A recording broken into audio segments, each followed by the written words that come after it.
Hello, my name is Andrew Collins and I'm a Telly Addict. Well, here's this week's water cooler moment. It's my dream job. It was made for me. They're all talking about it in the office. What do you mean you don't work in an office? The job interview is a new Channel 4 structured fly-on-reality format that exploits actual people in actual situations for our entertainment. 1 hour, 2 actual jobs, 4 actual interviewers, 10 actual interviewees, and 1.5 yards of that sarcastic music. Hello there. Hiya, got a meeting with Low Cost Lawns. I have lots of energy. I'm a very busy person. I'm a bit of a perfectionist. I like to get things right. Mind you, she did get the name of the company wrong. Low Cost Lawns? VICKI is interviewing for a job at Low Cost Vans, along with 4 other hopefuls who are so desperate to gain employment in what's left of Osborne's Britain, they've agreed to be filmed doing it. Here, applicants are understandably asked to name some bands. So, are you talking about Ford? Ford what?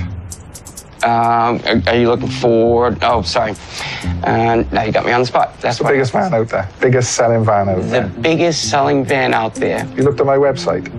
Yes, I looked on your website. So what was on the front page of the website? On the front page of the website, and it has your logo on the top, and then a little bit down, everything's in blue, home, etc., etc. On this side, it has all your vans, the names of companies and the type of vans. Like all good factual, it's the cutaways that steer the narrative. The actual people with their actual lives are pawns being pushed around a storyboard. They may not be scripted, but they each have an arc that has a 4 out of 5 chance of ending like Nicole's. Speak to you soon. I'm going to go and find a pub now. Now that was a question, you know, will I be happy to sit there all day on a phone? I think I've talked myself in and out. Because it is boring. Bye-bye. Bye. Bye. Going down. It's first dates, it's 24 hours in A&E, 24 hours in police custody, it's 24 hours in a production company preparing to pitch a format to a broadcaster. It's reality patted into a neat shape. It's fiendishly manipulative and feeds like a vampire on failure at a time of terrifying job insecurity. But you will find yourself caring. You have not failed, okay? Okay. All right. All the best, Amy. Thank you. Bye. Oh.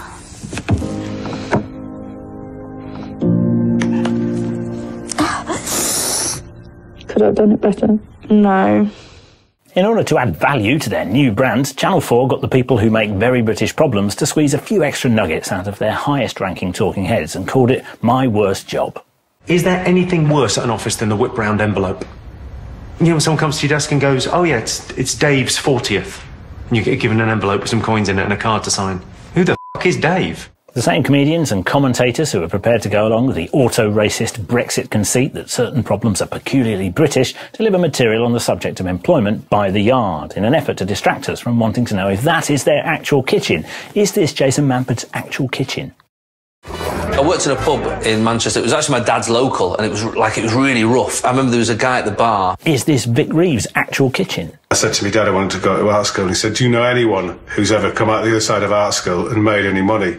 I said, Andy Warhol. And is this Rob Beckett's actual municipal park? When I was at school, they had this computer program where the career advice people would make you click on all the buttons and choose little things. There's no reason why this couldn't be Stephen Mangan's actual spare room come office, in which he at least gave a diverting anecdote. I worked a bit for my uncle who had a pub in Ireland, on the west coast of Ireland. And that was tricky, being a boy from London. I'd often help out on fair days and stuff. There'd be some bloke shouting, "Oi, Dad, point here, hard." And I'd be, "Oh, I'm sorry. I'm terribly sorry." What? Although doing a bit of helping out in a relative's pub is no more a proper job than talking head. As spooky coincidence would have it, there was a job interview on the still thrilling drama about a Somerset ghostbuster, The Living and the Dead.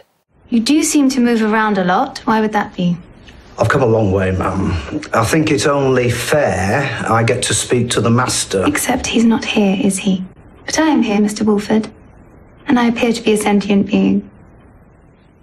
Channel 4 can't get enough of first dates, which seems, in its 3rd year, to always be on. As well as the international editions, there's the celebrity spin-off, which shouldn't work, but does. Tonight, 4 celebrity diners will walk through these doors. Good afternoon. What is your name, please? Brad. Do you know what you're looking for? Well, a man. For a real blind date with an unsuspecting civilian. You'll never guess who I'm on a date with right now. No, I won't. Is he in a band? Hey, I have nothing against celebrity versions of winning civilian formulas. Celebrity MasterChef is my comfort zone. But what makes first dates different is the jeopardy. Not whether they get on with their date, but whether their date even recognises them. The ultimate celebrity anxiety dream. What's the show that she was talking about? What's that? EastEnders. What? Why is she asking you about that? Because I'm in EastEnders. Richard Blackwood there, learning a hard lesson the hard way over a fish cake. When you're Jessica Wright from Towie and thus only one stroke of luck away from being a civilian, reality can be a confusing place. I think I'd rather meet someone who doesn't know me at all, because then it's like completely real from the off-go, and they know nothing about me, I know nothing about them. I think she's almost convinced herself, but it was obvious that being recognised is important to her from the off-go. What are you doing? I was on a TV show in the UK. I left that at the end of last year. I've got to ask which one it is, because I might not even know, because I've been like out of the loop. When did you get back to England? October last year. Oh, okay. So it's called The Only Way is Essex. Oh, okay. I've heard of it. Yeah, you probably wouldn't have heard of it. Yeah, I have. I haven't actually watched it though. Ouch.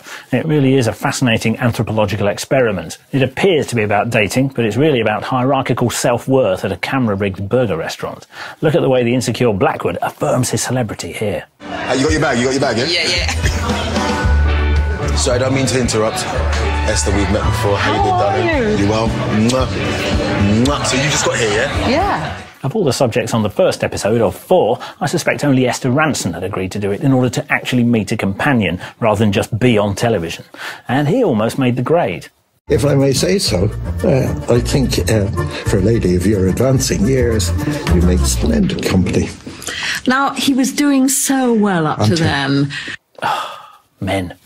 Talking of whom, in 2011, Dave broadened its portfolio with the import of US legal drama Suits from NBC cable channel USA. It didn't feel very Dave. Slick, shiny, glossy, moneyed, a bit alpha, and its catwalk casting borders on eugenic. But I found myself hooked due to its sly wit. Season 6 has just started, and it's having a haircut. You'll be at meals on time if you want to eat. You'll be at work on time no matter what. You'll keep your cell in a clean and sanitary condition. If you fail in any of these areas, you will face disciplinary action. Good, you're getting the picture. Do you mind if I ask what disciplinary action means? Since you got the balls to ask that, I'm sure you're gonna find out soon enough. What's this for? What do you think it's for? Strip naked, put everything you own inside that bag, then follow me. Only on Suits would a prison haircut look that expensive. That's lawyer Mike, played by the twitchy-faced Patrick J. Adams, keeper of the show's main secret, that he's not qualified to be a lawyer. This apparently caught up with him at the end of season 5, although I'd rashly taken it off series link due to sheer weight of traffic. That may have been hasty, what with this unexpected prison storyline, so sue me.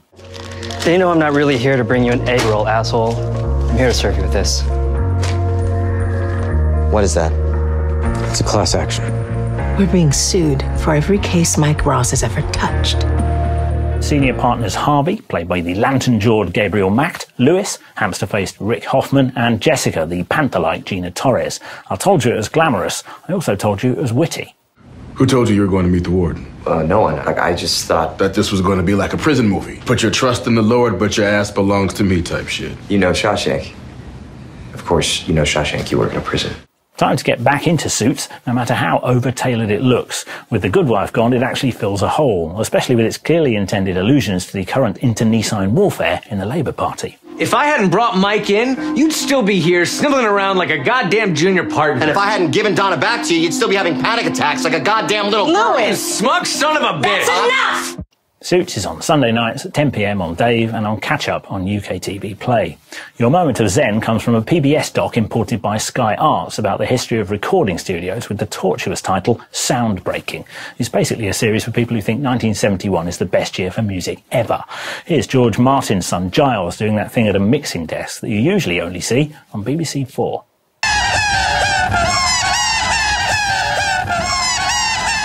Another loop is just made up of guitars being recorded over and over again sped up and slowed down, turned backwards. And they sound like trumpets.